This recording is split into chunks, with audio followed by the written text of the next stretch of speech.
أعوذ بالله من الشيطان الرجيم. بسم الله الرحمن الرحيم.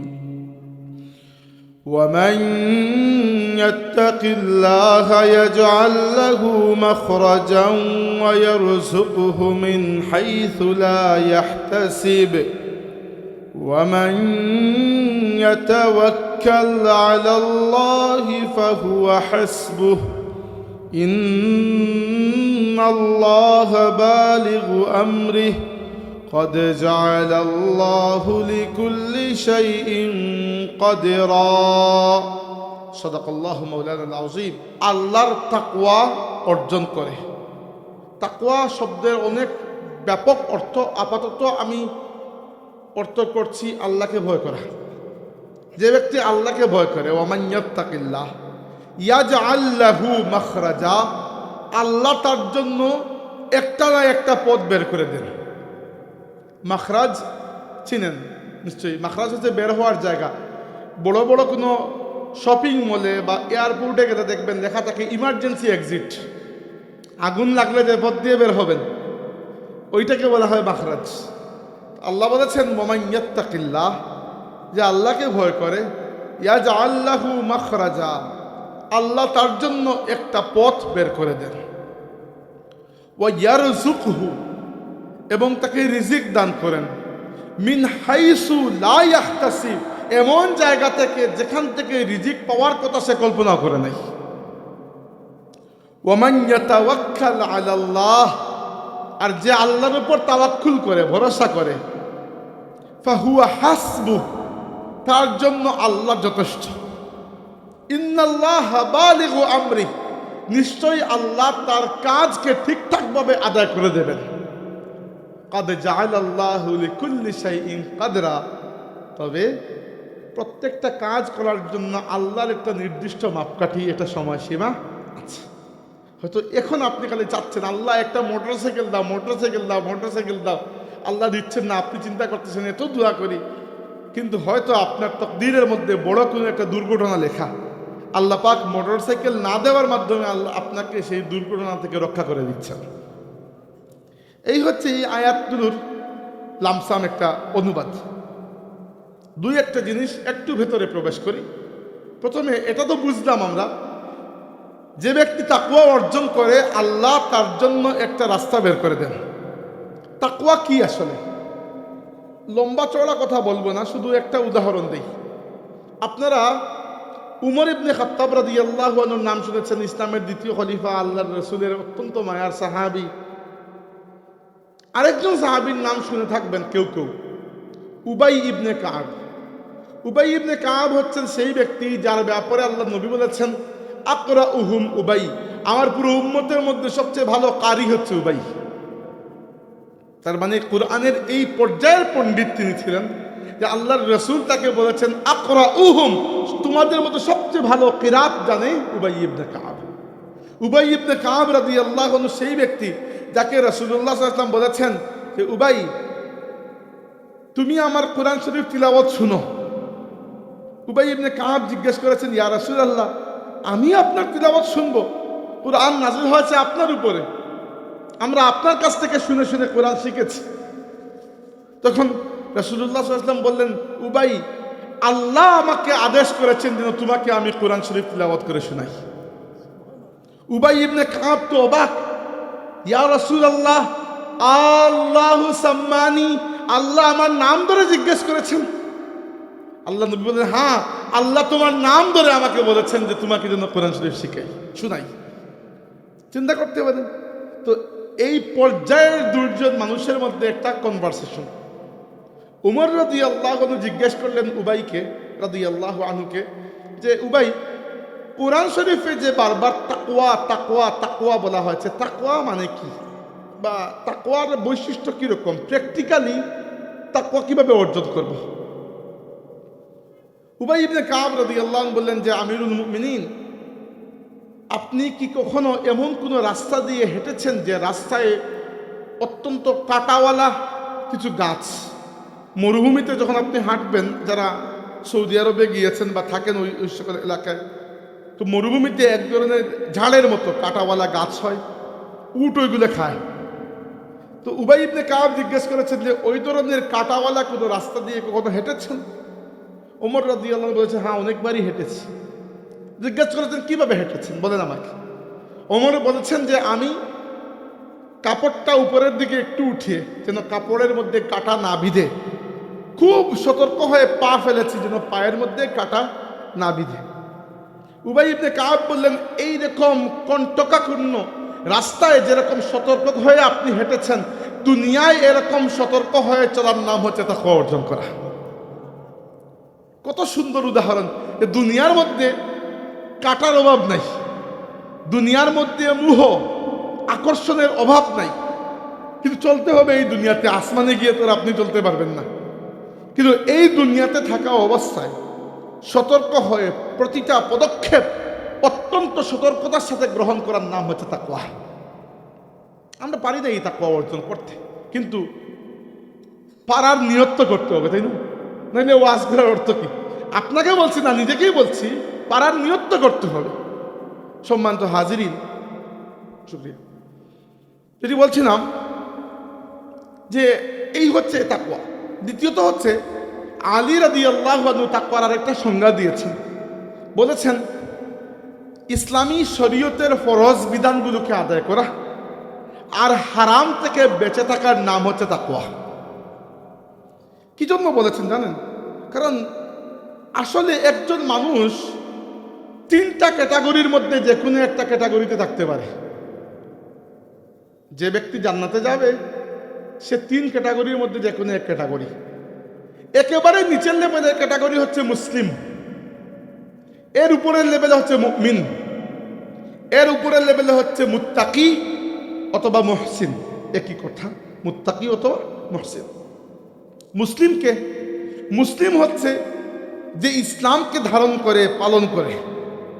প্রশ্ন করবেন ইসলাম কি? ফেরেশতা জিবরাইল আল্লাহ নবীকে জিজ্ঞাসা করেছে, ইয়া রাসূলুল্লাহ আখবিরনি আনিল ইসলাম, আমাকে বলুন ইসলাম কাকে বলে। আল্লাহর রাসূল খুবই সুন্দর প্র্যাকটিক্যাল আনসার দিয়েছেন। বলেছেন, আল ইসলামু আন তাশহাদা আল্লা ইলাহা ইল্লাল্লাহ ওয়া আন্না মুহাম্মাদার রাসূলুল্লাহ ওয়া ইকামাস সালাতি ওয়া ইতাআজ যাকাতি ওয়াল হজ্জি ওয়া সাওমি রমাদান। ইসলাম হচ্ছে এই সাক্ষী দেওয়া যে আল্লাহ ছাড়া কোনো মাবুদ নাই এবং মুহাম্মদ সাল্লাল্লাহু আলাইহি ওয়াসাল্লাম আল্লাহর রাসূল। 2 নম্বর নামাজ কায়েম করা, 3 নম্বর যাকাত আদায় করা, 4 নম্বর হজ পালন করা, 5 নম্বর রমজান মাসে রোজা রাখা। এই 5টা মিলে কি হয়? ইসলাম। আর যে ব্যক্তি এই 5টাকে কবুল করেছে, পালন করেছে, সে মুসলিম। এইটা হচ্ছে বেসিক, একেবারে নিচু শারীর ক্যাটাগরি। এর নিচে জাহান্নামী, এর নিচে আর জান্নাতে যাইতে পারবেন না। এর উপরে হচ্ছে মুমিন। মুমিনকে, মুমিন হচ্ছে যে শুধু মুখ দিয়ে এবং বাহ্যিকভাবে ইসলামকে পালন করেই শেষ করে না, বরং তার অন্তরের মধ্যে ঈমানটা পাকাপুক্ত হয়ে গেছে, সে ব্যক্তি হচ্ছে মুমিন। এজন্য ঈমানের শর্ত হচ্ছে তাসদীকুম বিল কলবি ওয়া ইকরারুম বিল লিসান, অন্তর দিয়ে আল্লাহকে বিশ্বাস করা এবং জবান দিয়ে এটাকে প্রকাশ করা। আপনি বলবেন, ভাই খালি অন্তর দিয়ে বিশ্বাস করলে কি হবে না? জবান দিয়ে বলার দরকার কি? দরকার আছে। কারণ অন্তরের খবর আল্লাহ ছাড়া আর কেউ জানে না। এখন দুনিয়াতে চলার জন্য আপনার সাথে আমার সম্পর্ক করতে হবে না? ধরেন আপনি একজন মানুষের কাছে আপনার ছেলে বা মেয়েকে বিয়ে দেবেন, তো দেখবেন না এই ব্যক্তি মুসলমান কিনা? তো মুসলমান দেখবেন কেমনে? সে যদি মুখ দিয়ে না বলে, তার অন্তরের মধ্যে কি আপনি মেশিন ফিট করবেন? এরকম কোনো মেশিন আছে যে ঈমান পরীক্ষা করতে পারে? তো দুনিয়াতে চলার জন্য ইসলামের দরকার আছে কিনা? আছে। কিন্তু হাসরের দিন যিনি বিচার করবেন, তিনি কি আপনার মুখের কথার মুখাপেক্ষী? তিনি কি মুখের কথার উপর ডিপেন্ড করতে হবে, না তিনি অন্তরের খবর জানেন? জানেন। এজন্য জানাজার নামাজ তো পড়েছেন জীবনে অসংখ্যবার। জানাজার শেষের দোয়াতে কি বলেন? আল্লাহুম্মা মান আহইয়াইতাহু মিন্না ফাআহইহি আলাল ইসলাম ওয়া মান তাওয়াফাইতাহু মিন্না ফাতাওয়াফাহু আলাল ঈমান। ওয়াই কি জন্য? আল্লাহুম্মা মান আহইয়াইতাহু মিন্না, আল্লাহ আমাদের মধ্যে যাদের হায়াত আছে তাদেরকে জিন্দা রাখবে। ফাআহইহি আলাল ইসলাম, তাকে জিন্দা রাখো ইসলামের উপরে, জিন্দেগি ইসলামের উপরে। ওমান তাওয়াফাইতাহু মিন্না, আর আমাদের মধ্যে যাকে তুমি ওয়াফাত মৃত্যু দেবে, ফাতাওয়াফাহু আলাল ঈমান, তাকে মৃত্যু দিও ঈমানের উপর। তাইলে বুঝলাম জিন্দেগি ইসলামের উপর, মৌত ঈমানের উপর। আবার বলছি, জিন্দেগি ইসলামের উপর, মৌত ঈমানের উপর। ইসলাম দুনিয়ার জন্য জরুরি, ঈমান আখিরাতের জন্য জরুরি। পরিষ্কার হয়েছে? আচ্ছা, তো ঈমান কি বা কয়টা বিষয়কে বিশ্বাস করলে ঈমান হয়? কমসে কম 6টা, আরো আছে, বাট এই 6টা হচ্ছে মূল। যে হাদিসের মধ্যে ফেরেশতা আল্লাহ নবীকে জিজ্ঞেস করেছিলেন ইসলাম সম্পর্কে, একই হাদিসে ফেরেশতা আল্লাহ নবীকে জিজ্ঞেস করেছেন, ইয়া রাসূলুল্লাহ আখবিরনি আনিল ঈমান, আমাকে বলুন ঈমান কাকে বলে। আল্লাহ নবী জবাব দিয়েছেন, আল ঈমানু আন তুমিনা বিল্লাহি ওয়া মালাইকাতিহি ওয়া কুতুবিহি ওয়া রুসুলিহি ওয়াল ইয়াউমিল আখির ওয়া তুমিনা বিল কদরি।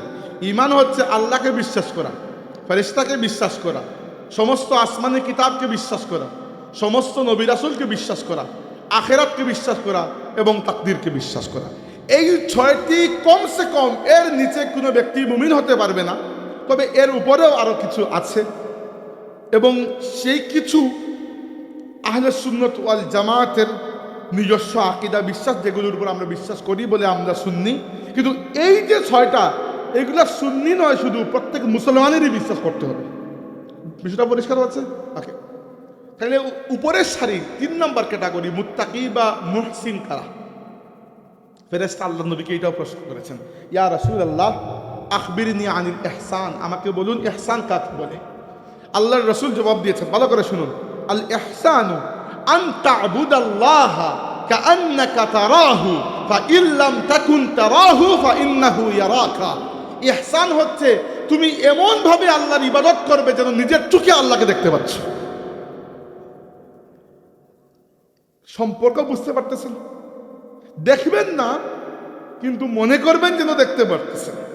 ফাইন লাম তাকুন তারাহু, যদি এই লেভেলে পৌঁছাইতে না পারো যে আল্লাহকে দেখতে পাচ্ছ, এটা মনে করতে পারবে, ফাইন্নাহু ইয়ারাকা, তাইলে কমসে কম এইটা মনে করতে হবে যে আল্লাহ তোমাকে দেখতে পাচ্ছেন। এই ব্যক্তি হচ্ছে মুত্তাকি, এই ব্যক্তি হচ্ছে মুহসিন। ক্যাটাগরি 3টা পরিষ্কার হয়েছে তো, তাই না? আচ্ছা, তাইলে মুসলিম হচ্ছে যে ইসলামের উপর বিশ্বাস করে, ইনশাআল্লাহ সেও জান্নাতে যাবে।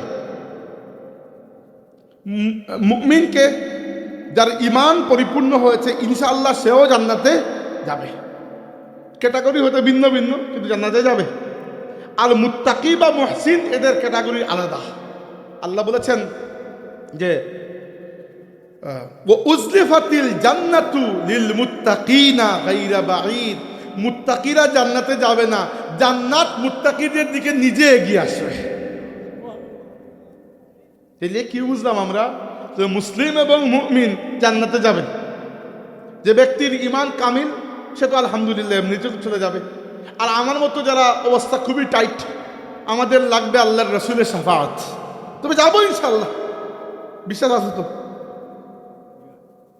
আমি একটা মাহফিলে বলছিলাম যে আমি নিশ্চিতভাবে জানি আমি জান্নাতে যাব। কেন? কারণ জান্নাত আমার বাপের বাড়ি। বাপের বাড়ি কি জন্য বলছি? কারণ আমার বাবা আদম আলাইহিস সালামকে আল্লাহ বানিয়েছিলেন কোন জায়গায়? জান্নাতে। প্রথমে ছিলেন কোন জায়গায়? জান্নাতে। আমার মায়ের সাথে বিয়ে হয়েছে কোন জায়গায়? জান্নাতে। তো যেখানে বাবার বাড়ি, এখানে তো আমার বাড়ি, তাই না? এটা আমার মিরাসের সম্পত্তি, আমি যাবোই যাবো ইনশাল্লাহ। সমস্যা হচ্ছে গুতা গাতা খেয়ে যাব। আমি চাচ্ছি গুতা না খেয়ে যাচ্ছে। 2 দিন জাহান্নামে পুড়ে কাবাব হয়ে এরপরে গেলেন, কিন্তু আমি যাচ্ছি জাহান্নামে না পুড়ে যাইতে। এজন্য মুত্তাকির বিষয়টা বলছি। এমন নয় যে আমি মুত্তাকি, কিন্তু বিষয়টা হচ্ছে আমি মুত্তাকি হতে চাই, এবং আমি চাই আপনিও চাইবেন যে আপনি মুত্তাকি হইবেন। কারণ ওয়া উজলিফাতিল জান্নাতু লিল মুত্তাকিনা গায়রা বাঈদ, আল্লাহ বলেছেন জান্নাতকে মুত্তাকিদের দিকে আল্লাহ নিজে এগিয়ে নিয়ে আসবেন, আর মধ্যখানে কোনো দূরত্ব থাকবে না। এবার সম্মানিত হাজিরিন, মুত্তাকিদের গুণ পড়লাম আমরা। প্রথমত পড়লাম এটা যে মুত্তাকি সেই ব্যক্তি যার দিকে জান্নাত এগিয়ে আসবে। এরপরে দ্বিতীয়ত আমরা জানলাম যে মুত্তাকি সেই ব্যক্তি যার জন্য আল্লাহ একটা না একটা রাস্তা দুনিয়াতে বের করে দেন। যে ব্যক্তি আল্লাহকে ভয় করে তাকে একটা রাস্তা বের করে দেন আল্লাহ। এরপরে আল্লাহ কি বলেছেন? মুতাওয়াক্কিল, যে ব্যক্তি আল্লাহর উপর তাওয়াক্কুল করে, ওয়ামান ইয়াতাওয়াক্কাল আলাল্লাহি ফাহুয়া হাসবু, যে ব্যক্তি আল্লাহর উপর ভরসা করে আল্লাহ তার জন্য যথেষ্ট হয়ে যান। উদাহরণস্বরূপ আমাদের বাবা ইব্রাহিম আলাইহিস সালাম, ইব্রাহিম আলাইহিস সালাম যখন তিনি ইসলামের দাওয়াত দিচ্ছিলেন, যে এলাকায়, ওই এলাকার নাম ছিল বাবেল, বেবিলন বলা হয় ইংরেজিতে, আরবি ভাষায় বাবেল। বর্তমানে ইরাক যে এলাকায়, ওই ইরাকে। তো তার উম্মত মাত্র দুইজন, একজন তার স্ত্রী সারা আলাইহিস সালাম, আরেকজন তার ভাতিজা, নাম শুনেছেন আপনারা, লূত আলাইহিস সালাম। আল্লাহর নবী লূত আলাইহিস সালাম ইব্রাহিম আলাইহিস সালামের ভাতিজা। পরবর্তীতে লূত আলাইহিস সালামকে আল্লাহ রাব্বুল আলামিন আদেশ করলেন বর্তমান জর্দান এলাকায় ইসলামের প্রচারে যাওয়ার জন্য। ইব্রাহিম আলাইহিস সালাম একবারে একা হয়ে গেলেন, আওলাদও নাই। আবার বিয়ে করলেন 90 বছর বয়সে আমাদের মা হাজেরা আলাইহিস সালামকে। তখন আল্লাহ পাক রব্বুল আলামিন বৃদ্ধ বয়সে তাকে সন্তান দান করলেন ইসমাঈল আলাইহিস সালাম হাজেরার ঘরে। এরপরে তার প্রথম স্ত্রী সারার ঘরে আরেকজন সন্তান জন্মগ্রহণ করলেন, তার নাম ইসহাক। এজন্য ইব্রাহিম কি বলেছেন? আলহামদুলিল্লাহিল্লাযী ওয়াহাবালি আলাল কিবারি ইসমাঈল ওয়া ইসহাক, সমস্ত প্রশংসা সেই আল্লাহর যিনি আমাকে বৃদ্ধ বয়সে ইসমাঈল এবং ইসহাক দান করেছেন। আর এমন দান করলেন আল্লাহ পাক দুই বাচ্চাকেই নবী বানিয়ে দিয়েছেন। যাই হোক, এবার ইব্রাহিম আলাইহিস সালাম অনেকবার ইসলামের দাওয়াত দিয়েছেন, অনেকভাবে, অনেক যুক্তিতর্ক করে, একটা মানুষকে কথা শুনাইতে পারেন না। তখন তিনি এমন একটা কাজ করলেন যেটা মোটামুটি একটু এক্সট্রিম কাজ। আল্লাহর নবী হিসাবে তিনি এটা করতে পেরেছেন, আমরা সাধারণত এরকম করতে পারি না। তিনি কি করলেন? তিনি একবার তার এলাকায় একটা মেলা বসেছে। তো সবাই যখন মেলায় আনন্দ করতে ব্যস্ত, ইব্রাহিম আলাইহিস সালাম একটা কুড়াল হাতে নিয়েছেন, নিয়ে যে ঘরে তাদের মূর্তিগুলো রাখা ছিল সেই ঘরে গিয়ে সবগুলা মূর্তির শরীর থেকে একটু একটু একটু একটু অংশ ভেঙ্গে ভেঙ্গে, কারো হাত, কারো পা, কারো নাক, মুখ, সবচেয়ে বড় যে মূর্তি ছিল ওই মূর্তির ঘাড়ের মধ্যে কুড়ালটা রেখে চলে এসেছে। এটা কখনো করবেন না। অন্য ধর্মের মূর্তি আমরা ভাঙ্গা নিষিদ্ধ, অন্য ধর্মের খুদা যারা তাদেরকে মানে ওদেরকে গালি দেওয়াও নিষিদ্ধ। ইব্রাহিম আলাইহিস সালাম করেছেন, ওইটা একজন নবীর জন্য ছিল, ওইটা আমাদের জন্য নয়। কিন্তু ইব্রাহিম কেন করেছেন একটু পরেই বুঝবেন, যে তিনি প্র্যাকটিক্যালি দাওয়াত দিয়ে দেখাইতে চেয়েছেন। এতদিন ধরে মুখের দাওয়াত এরা কবুল করতেছে না, তো তারা এসে দেখে যে আমাদের সব ভগবান 12টা বেজে গেছে, ভাঙ্গা। কে করেছে? তারা বলল যে ইব্রাহিম নামক একটা যুবক আছে, ইউকালু লাহু ইব্রাহিম, তাকে ইব্রাহিম নামে ডাকা হয়, সে করতে পারে, কারণ সে মেলায়ও যায় নাই, আর সে কখনো আমাদের মাবুদকে এসে সেজদাও করে না, তো সে করতে পারে। তারা জিজ্ঞেস করলো, আনতা ফাআলতা হাযা ইয়া ইব্রাহিম, ইব্রাহিম তুমি কি এই কাজ করেছো? ক্বালা বাল ফাআলাহু কাবীরুহুম হাযা ফাসআলুহুম ইন কানু ইয়ানতিকুন। তিনি বললেন, আমার তো মনে হয় বড় মূর্তি যিনি, উনি এই কাণ্ড ঘটাইছেন, কারণ যে অস্ত্র দিয়ে মার্ডার করা হয়েছে অস্ত্র তো তার হাতে। পুলিশ তো বড় খোদাকে গ্রেফতার করো, ফাসআলুহুম ইন কানু ইয়ানতিকুন, যাদেরকে ভাঙ্গা হয়েছে এদেরকে জিজ্ঞেস করো, তারা তো তাদের অপরাধীর নাম বলে দেবে। তো তারা বলল যে তুমি বড় জুলুম, জালিমের মতো কথা বলছো, আমাদের মূর্তি, আমাদের খুদা, এরা তো কথাই বলতে পারেন না। তো এই জন্য এরপরে ইব্রাহিম আলাইহিস সালাম বললেন, তাহলে এবার তুমি চিন্তা করে দেখো, যিনি ধরো আমার হাত থেকে নিজেকে বাঁচাইতে পারলেন না, তুমি বিপদে পড়লে তোমাকে কিভাবে বাঁচাইবেন? মানে এরপরে আর কোনো যুক্তি বা দলিল দেওয়ার দরকার আছে? কিন্তু ওখানে যার অন্তরে আল্লাহ মুহর মেরে দিয়েছেন, তারা পুরো ঘটনার উল্টা অর্থ করল। তারা বলল, ক্বালু হাররিকুহু ওয়ানসুরু আলিহাতাকুম ইন কুনতুম ফাইলিন। তারা বলল যে খুদাদেরকে যদি বাঁচাইতে হয় ইব্রাহিমকে জ্বালাইতে হবে, ইব্রাহিম নাইলে ইব্রাহিম আমাদের সব খুদার 12টা বাজাই দেবে। খুদা রক্ষা করতে হইলে ইব্রাহিমকে মারতে হবে। অগ্নিকুণ্ড নিক্ষেপ করা হইল। ইব্রাহিম আলাইহিস সালামকে যখন দূর থেকে অগ্নিকুণ্ডে নিক্ষিপ্ত করা হয়েছে, ফেরেশতারা আল্লাহর কাছে আরজ করেছেন, আল্লাহ তোমার বন্ধুকে তুমি বাঁচাও। ইব্রাহিম আলাইহিস সালাম না ফেরেশতার কাছে সাহায্য চাইছেন, না নমরুদকে বলেছেন যে আমাকে আগুনে ফেলো না, না অন্য কাউকে কোনো কিছু তিনি বলেছেন। ইব্রাহিম আলাইহিস ইসলামকে যখন নিক্ষেপ করা হচ্ছে, তার জবান থেকে শুধু একটা বাক্য বেরিয়ে এসেছে। এই বাক্যটা আল্লাহর এত পছন্দ হয়েছে, কিয়ামত পর্যন্তের জন্য আমরা যেন পড়তে পারি, এজন্য আল্লাহ এটিকে কোরআন শরীফের মধ্যে তুলে দিয়েছেন। ইব্রাহিম আলাইহিস ইসলামের সেই বাক্যটি ছিল হাসবি আল্লাহু ওয়া নি'মাল ওয়াকিল। বলুন একবার, হাসবি আল্লাহু ওয়া নি'মাল ওয়াকিল। ফেরেশতারা আল্লাহর কাছে সুপারিশ করছেন ইব্রাহিমকে আটকানোর জন্য, ফেরেশতারা বলছেন আগুনকে নিবানোর জন্য। আল্লাহ ইব্রাহিমকেও আটকান নাই, আগুনকেও নিবান নাই, এমন কাজ করেছে যেটা ধারণা কারোর মধ্যে ছিল না। কুরআন শরীফে এসেছে, আল্লাহ বলেছেন কুলনা ইয়া নারু কুনি বারদাম ওয়া সালামান আলা ইব্রাহিম। আল্লাহ বলেছেন আমি আগুনকে বললাম, আগুন তুমি আমার ইব্রাহিমের জন্য আরামদায়ক ঠান্ডা হয়ে যাও। নমরুদ দেখতেছে যে আগুন জ্বলতেছে, আগুন নিভে নাই, কিন্তু আগুন ইব্রাহিমকে জ্বালাইতেছে না। এই হচ্ছে যে ব্যক্তি ওমান ইয়াতাওয়াক্কাল আলাল্লাহ, যে আল্লাহর উপর তাওয়াক্কুল করে, হুয়া হাসবু, আল্লাহ তার জন্য যথেষ্ট। ইব্রাহিম নিজে বলেছেন হাসবি আল্লাহ, আমার জন্য আল্লাহ যথেষ্ট। আল্লাহ আসলেই তার জন্য যথেষ্ট হয়ে গিয়েছিলেন। আচ্ছা, মাঝখান থেকে একটা কথা বলে ফেলি। ইব্রাহিম আলাইহিস সালাম আল্লাহর খলিল, আল্লাহর বন্ধু, তাই তো? এবং তিনি নিজে বলেছেন হাসবি আল্লাহ, আমার জন্য আল্লাহ যথেষ্ট। আর আমাদের নবী সাল্লাল্লাহু আলাইহি ওয়াসাল্লামের এত মর্যাদা, ইব্রাহিম বলেছেন আমার জন্য আল্লাহ যথেষ্ট। আর আমাদের নবীকে স্বয়ং আল্লাহ বলেছেন ইয়া আইয়ুহান নাবিয়্যু হাসবুকাল্লাহ, হে আমার নবী আপনার জন্য আমি আল্লাহ যথেষ্ট। অন্য কোন নবী রাসূলকে কাফিররা যখন টিটকারি বিদ্রুপ করেছে, অথবা গালিগালাজ করেছে, অথবা মিথ্যাচার করেছে, অথবা হামলা করেছে, অথবা যে কোনো কিছু, আল্লাহ জবাবকে শিখিয়ে দিয়েছেন যে আপনি এই জবাব দিন, আপনি এই কাজ করুন। কিন্তু আমাদের নবী সাল্লাল্লাহু আলাইহি ওয়াসাল্লামকে আল্লাহ রাব্বুল আলামিন জবাব দিতে দেন নাই। আল্লাহ বলেছেন ইন্না কাফাইনাকাল মুস্তাহজিইন, হে নবী আপনার বিরুদ্ধে যারা কথা বলে, আপনাকে যারা নিয়ে ঠাট্টা বিদ্রুপ করে, এদের জন্য আমি আল্লাহ যথেষ্ট। এবং কতটুকু যথেষ্ট, আমার নবী সাল্লাল্লাহু আলাইহি ওয়াসাল্লাম মানুষকে জমিয়েছিলেন প্রথমবার ইসলামের দাওয়াত দেওয়ার জন্য।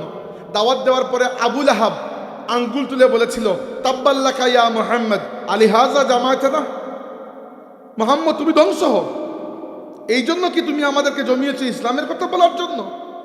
তো সে বলেছিল তাব্বাল্লাকা ইয়া মুহাম্মদ, আল্লাহ বলেছেন তাব্বাত ইয়াদা আবি লাহাবিন ওয়া তাব, আবু লাহাব তুই আমার নবীকে বলেছিস ধ্বংস হও, তোর সেই হাত ধ্বংস হোক এবং তুই পুরো মানুষটাই ধ্বংস হয়ে যা। কিরকম জবাব আল্লাহ দিয়েছেন। তাই ইব্রাহিম আলাইহিস সালামের মর্যাদা ঠিক আছে, কিন্তু আল্লাহ তাবারাকা ওয়া তাআলা আমাদের নবী সাল্লাল্লাহু আলাইহি ওয়াসাল্লামকে যে মর্যাদা দিয়েছেন সেটা অন্য কাউকে দেন নাই। তাই কথা এটা নয়, কথা বলছিলাম যে ব্যক্তি আল্লাহর উপর তাওয়াক্কুল করে আল্লাহ তার জন্য যথেষ্ট। কখনো এমন হয় আপনি তাওয়াক্কুল করেছেন, তবুও আল্লাহ আপনাকে বিপদ থেকে বাঁচান নাই, আপনি মনে করতে পারেন আল্লাহ মনে হয় আপনার তাওয়াক্কুলের দাম দেন নাই। না, এরকম না। মাঝে মধ্যে আল্লাহ এমন পরিকল্পনা করেন আপনাকে নিয়ে যে হইতে পারে আপনার একজনের কষ্টের কারণে আল্লাহ দুনিয়াতে বহু কল্যাণ কাজের আয়োজন করে দিয়েছেন। একটা ঘটনা বলি, অনেকেই এই ক্ষেত্রে একটু সমস্যার সম্মুখীন হন যে তাওয়াক্কুল করলাম আল্লাহর উপর, তবু আল্লাহ আমাকে কথাটা শুনলেন না। কথা শুনলেন না বিষয়টা এরকম নয়, হয়তো আল্লাহর এর থেকে বড় কোনো পরিকল্পনা আছে। ঈসা আলাইহিস সালামের পরে আর আমাদের নবীর আগে ওই সময়কার একটা ঘটনা, এক সম্ভবত ইয়ামেন দেশে এক বাদশা ছিল। তৎকালীন যুগের বাদশারা এত বড় বড় কোনো সাম্রাজ্য নয়, এক দুইটা জনপদ এলাকা নিয়ে এক বাদশা, এরকমই হিসাব ছিল। আর বড় বড় বাদশা বলতে ফেরাউন নমরুদেরা বড় বড়, বাকি সবাই যার যার গ্রামে যে যায় বাদশা। এবং প্রত্যেক বাদশার প্রায় কমন একটা বদভ্যাস ছিল, প্রত্যেক বাদশা নিজেকে হুদা মনে করত, নাউজুবিল্লাহ। এখন ওই বাদশার রাজত্বে একজন জাদুকর ছিল, খুব বড় জাদুকর। ওই জাদুকর বৃদ্ধ হয়ে গেল এবং বাদশাকে বলল যে আমি তো মারা যাব,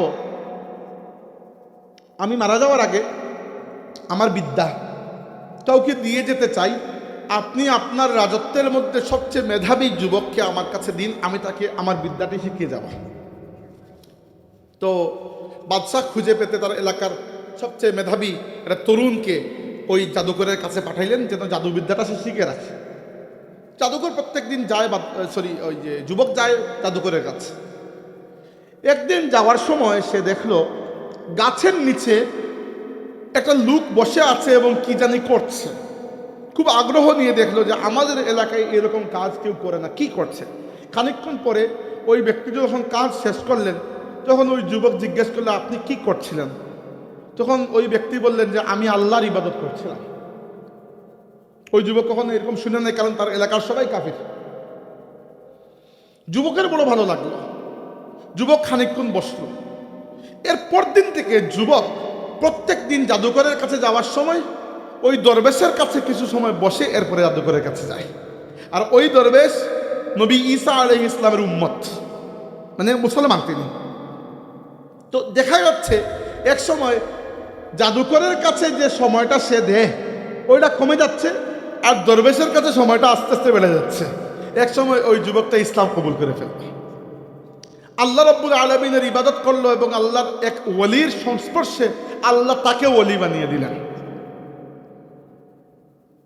বাচ্চা মানুষ তো, এখন কেউ তার কাছে সাহায্যের জন্য আসলে সে হাত বুলিয়ে দিত, শিফা লাভ করত। এরকম খবর তো আর অজানা থাকে না। কয়েকদিন পরে জানাজানি হয়ে গেল, বাচ্চাটাকে ডাক দিলেন যে তোমার নাকি এরকম ক্ষমতা, তুমি নাকি হাত বুলিয়ে দিলে মানুষ শিফা লাভ করে। সে বলল জি। তো তুমি এগুলো কিভাবে করো? সে বলল খুদার নামে করি। বাদশা বললেন আমার নামে? সে বললেন না, তুমি খুদা নও, আমিও নই, তোমার এবং আমার উভয়ের স্রষ্টা আল্লাহর নামে আমি এটা করি। বাদশা তো রেগে আগুন, কে শিখিয়েছে এগুলো তোমাকে? জাদুকর? না, জাদুকর না। কে? বাচ্চা মানুষ তো, বলে দিয়েছে নাম দরবেশের। বাদশা দরবেশকে মহলে নিয়ে এসেছেন এবং জ্যান্ত অবস্থায় আড়ি দিয়ে কেটে দুই টুকরো করে তাকে শহীদ করে ফেলেছেন, যুবককে দেখানোর জন্য যে দেখো আমি কি পরিমাণ কঠোর হতে পারি। তোমাকে আমি সময় দিচ্ছি, তুমি আল্লাহকে অস্বীকার করো, আমাকে স্বীকার করো, যেভাবে আগে ছিলে ফিরে আসো, তাহলে তোমাকে এর থেকে ভয়াবহ মৃত্যু আমি দেব। কিন্তু দেখেন, যে ব্যক্তি ইমানের মিষ্টতা একবার অনুভব করতে পারে, আসল ইমানের মিষ্টতা, সে কি আবার কুফরিতে ফিরে যাবে কখনো? দুই একদিন পরে বাচ্চা যখন বুঝতে পারলেন যে যুবক কি আর ফিরবে না, তখন যুবককে দৃষ্টান্তমূলক একটা শাস্তি দিতে চাইলেন, যে এমন শাস্তি দেব মানুষ দেখে ভয় পেয়ে যাবে। তখন বাচ্চা ওই যুবককে কয়েকজন মানে তার পুলিশ বাহিনী সাথে দিয়ে পাহাড়ের উপর পাঠিয়ে দিলেন, যে পাহাড় থেকে ওই যুবককে ধাক্কা দিয়ে ফেলবে, সে গড়িয়ে গড়িয়ে পড়বে, কষ্ট পেয়ে পেয়ে মৃত্যু হবে, মানুষ দেখবে এবং ভয় পাবে যে আমার বিরুদ্ধে যাওয়ার শাস্তি কঠিন। তারা যুবককে নিয়ে গেল পাহাড়ের উপরে, ধাক্কা দিবে। ওই সময় আল্লাহ তাবারক ওয়া তাআলা হালকা একটা জাকুরি দিলেন, দেখা গেল পুলিশ যা ছিল সবাই লুটিয়ে পড়ে মারা গেল, যুবক হেফাজতে নেমে আসলো।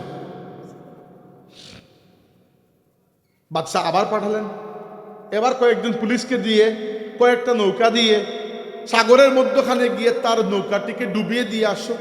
সে হাবুডুবু খেয়ে খেয়ে পানি খেয়ে মরবে, কষ্ট পাবে, মানুষ দেখে ভয় পাবে। দেখা গেল না, ওইখানেও আল্লাহ একটা বাতাস বা ঢেউয়ের ব্যবস্থা করেছেন। যারা নিয়ে গিয়েছিল এরা মারা গেল, যুবক আবার তার নিজের নৌকা দিয়ে সুন্দর করে ফিরে আসলো। বাচ্চা তো রেগে আগুন, যে কাহিনী কি? যুবক বলল শুনেন, আপনি কি আমাকে মারতে চান? না, বাচ্চা বলে হ্যাঁ, এতক্ষণ ধরে তো এই চেষ্টাই করতেছি। আমাকে যদি আপনি মারতে চান তাহলে আমি যে পদ্ধতি বলে দেব সেই পদ্ধতিতে আমাকে মারতে হবে, অন্য কোনো পদ্ধতিতে আমাকে মারতে পারবেন না আপনি, আল্লাহ আমাকে রক্ষা করে ফেলবেন। কি পদ্ধতি? সে বলল পদ্ধতি বলবো, প্রথমে জায়গা ঠিক করুন, তারিখ ঠিক করুন, মানুষকে দেখানোর শখ আপনার, ঠিক আছে, রাজ্যের সমস্ত মানুষকে দাওয়াত দেন, সব দেখবে আবার মৃত্যু, সব মানুষ তারিখ মতো, মানুষ আর মানুষ মৃত্যু দেখব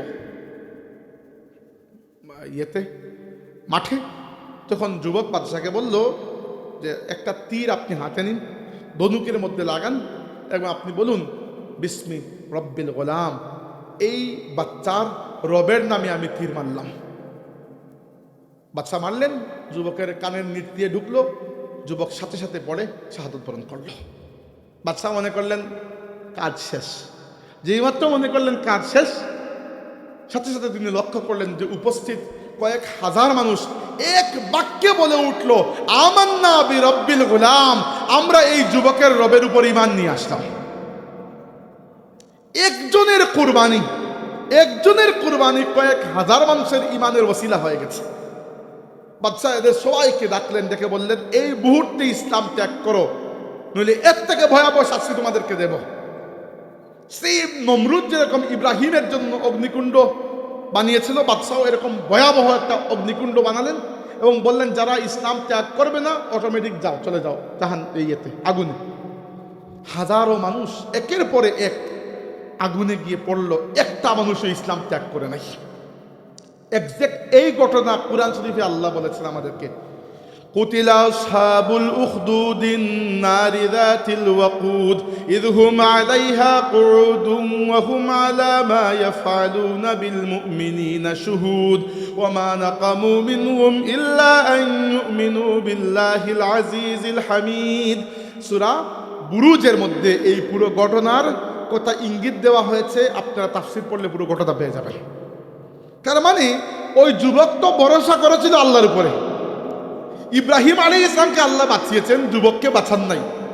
বাঁচিয়েছেন, বাঁচানোর পেছনেও আল্লাহর পরিকল্পনা ছিল কিনা?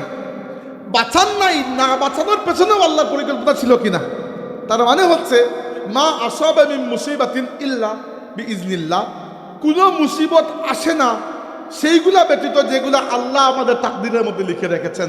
কখনো দেখা যায় আল্লাহ আপনাকে বাঁচানোর মাধ্যমে আপনার দ্বারা অনেক খেদমত আঞ্জাম দিয়েছেন, আর কখনো দেখা যায় আপনার একজনের শাহাদাতের মাধ্যমে 2000 বা 2 লক্ষ মানুষের কালিমা শাহাদত পড়ার কারণ হয়ে গেছে।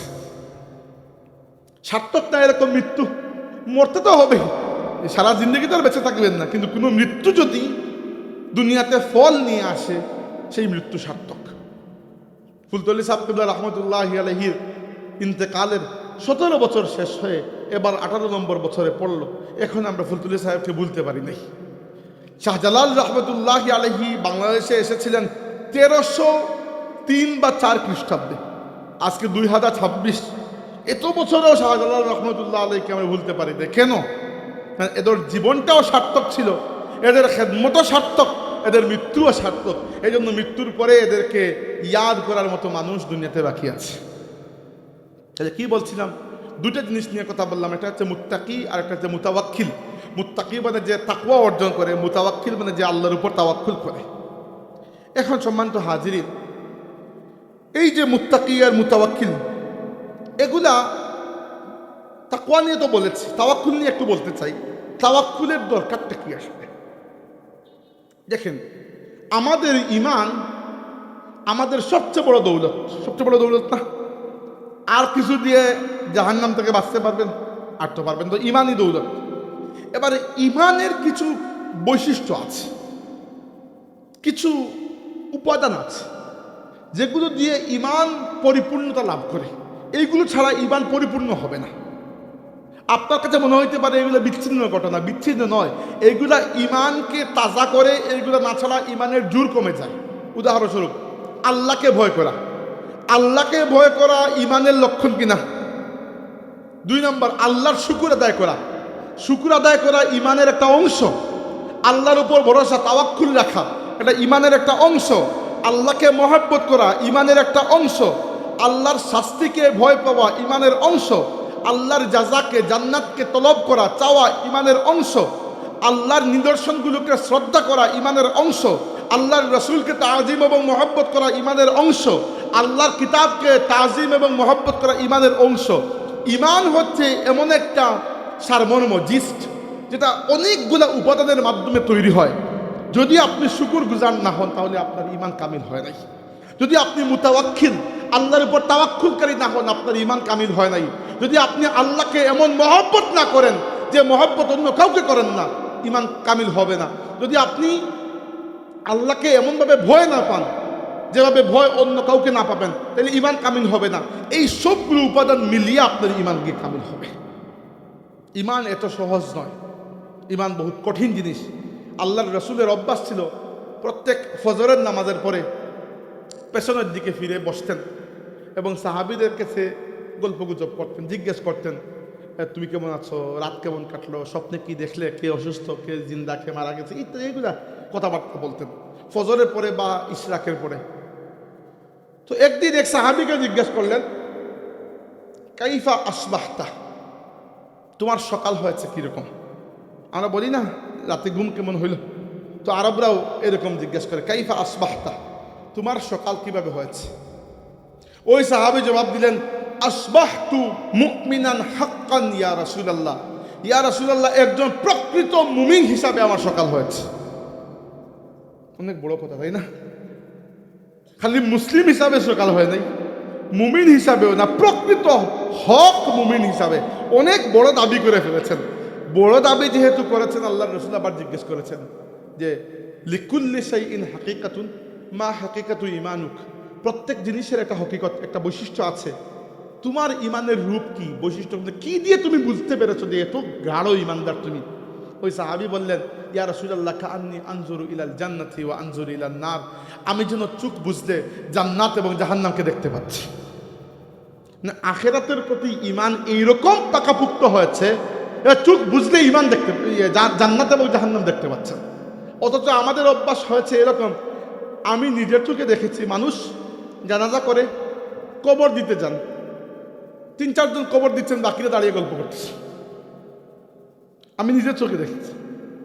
কবরস্থানে যাওয়ার পরে আল্লাহর রাসূল সাল্লাল্লাহু আলাইহি ওয়াসাল্লাম সাহাবীদেরকে কবর দিতে যাইতেন এবং কবর যখন খোঁড়া হইতো আল্লাহ নবী এক সময় বসতেন, কবরের পাশে বসতেন।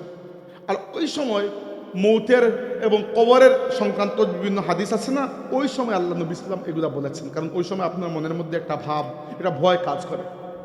কবরের পাশে গেলেও যদি আমাদের মনের মধ্যে ভয় কাজ না করে, তাহলে বুঝতে হবে যে ইমানটা একটু দুর্বল রয়ে গেছে। নইলে কবরের পাশে গেলে, উসমান রাদিয়াল্লাহু আনহু কবরের পাশে গেলে খুব বেশি কাঁদতেন। একদিন তার খাদিম তাকে জিজ্ঞেস করলো যে আমিরুল মুমিনিন, আপনি আমাদেরকে মৌতের কথা, জান্নাতের কথা, হাসরের কথা, জাহান্নামের কথা কত কিছু বলেন, এত কান্না করেন না, কবরের কথা বললে এত কাঁদেন কি জন্য? উসমান রাদিয়াল্লাহু আনহু বলেন যে বাবা, তোমার নবী সাল্লাল্লাহু আলাইহি ওয়াসাল্লাম আমাকে বলেছেন যে উসমান, এবং সাহাবীদেরকে বলেছেন যে মানুষের আখিরাতের যত ধাপ আছে তার মধ্যে সবচেয়ে প্রথম এবং সবচেয়ে কঠিন ধাপ হচ্ছে কবর। যার কবরটা আসান হয়ে যাবে, তার পরবর্তী প্রত্যেকটি ধাপ একটা থেকে আরেকটা সহজ হতে থাকবে। আর যার কবরের ধাপটা কঠিন হয়ে যাবে, তার পরবর্তী প্রত্যেকটা ধাপ একটা থেকে আরেকটা কঠিন হতে থাকবে। বলি আউযুবিল্লাহ। এই জন্য কবরের প্রস্তুতি আমাদেরকে নিয়ে কবরে যাওয়া উচিত, তাই না? কবরে আমাদেরকে আল্লাহ প্রশ্ন করবেন। কবরে 3টা জিনিস হবে, 3টা। একটা হচ্ছে দগতাতুল কবর, এটা হচ্ছে ফিতনাতুল কবর, এটা হচ্ছে আযাবুল কবর। দগতাতুল মানে হচ্ছে চিপা। হাদিসে এসেছে প্রত্যেক মানুষ, মুমিন হোক কাফির হোক, যেই হোক, কবরে রাখার পরে কবর 2 দিক থেকে একটা চিপা দিবে। এ কিছু করার নাই, দিবেই দিবে, কিছু করার নাই। যেটা কিছু করার নাই, ওটা নিয়ে চিন্তা করে লাভ নাই, এটা হবেই হবে। 2 নম্বর হচ্ছে ফিতনা। ফিতনা বলতে আমরা বাংলা ভাষায় যেটাকে ফিতনা বলি, ফিতনা নয়, আরবি ভাষায় ফিতনা। ফিতনা মানে হচ্ছে পরীক্ষা। ফিতনা মানে কি? পরীক্ষা।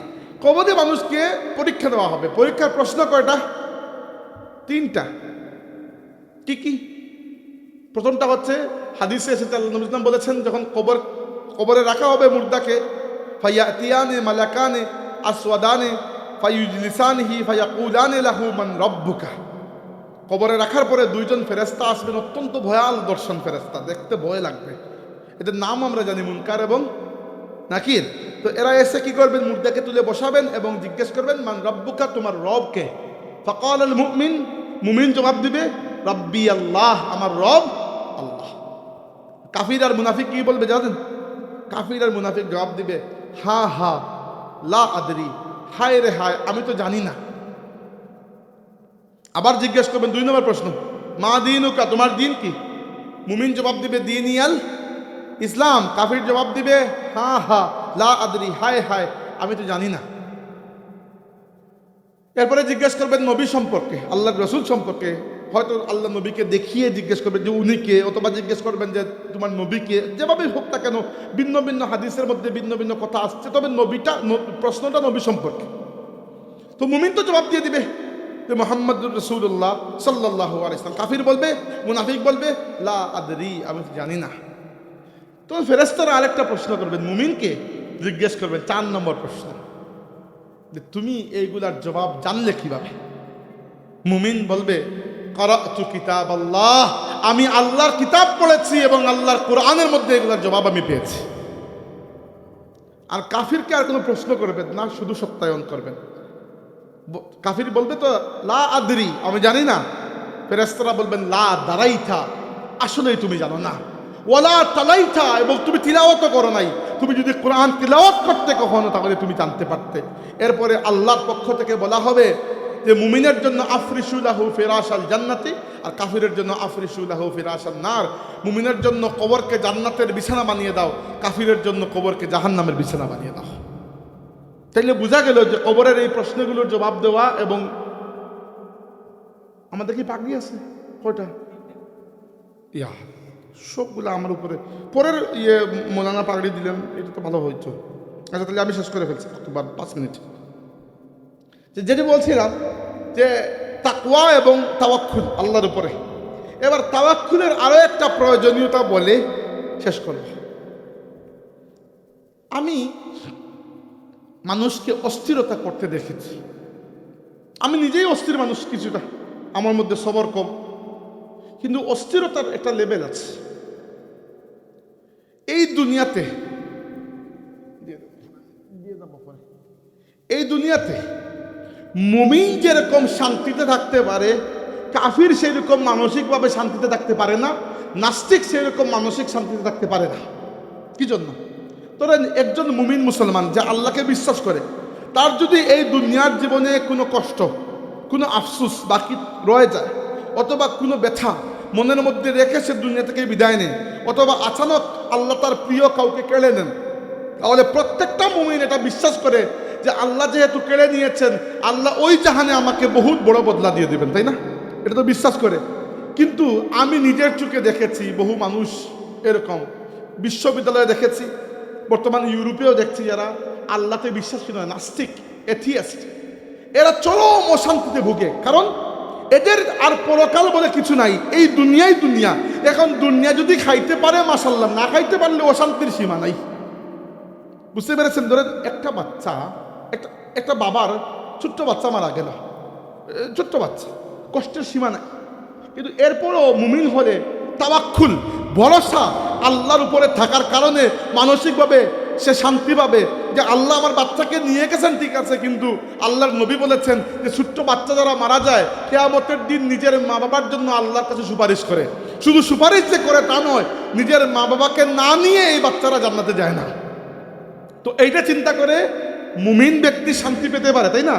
যে শান্তির সাথে তাওয়াক্কুলের সম্পর্ক আছে কিনা, আর তাওয়াক্কুলের সাথে শান্তির সম্পর্ক আছে কিনা। কিন্তু মুনাফিক, নাস্তিক এবং কাফির কোনোদিনও এই শান্তি পাবে না। সে দুনিয়ার জীবনটা খাইতে পারলে ঠিক আছে, আর দুনিয়ার জীবনে যদি কোনো বিপদাপদ চলে আসে, তার তো আর আখেরাত নাই, সে আখেরাতে বিশ্বাসও করে না।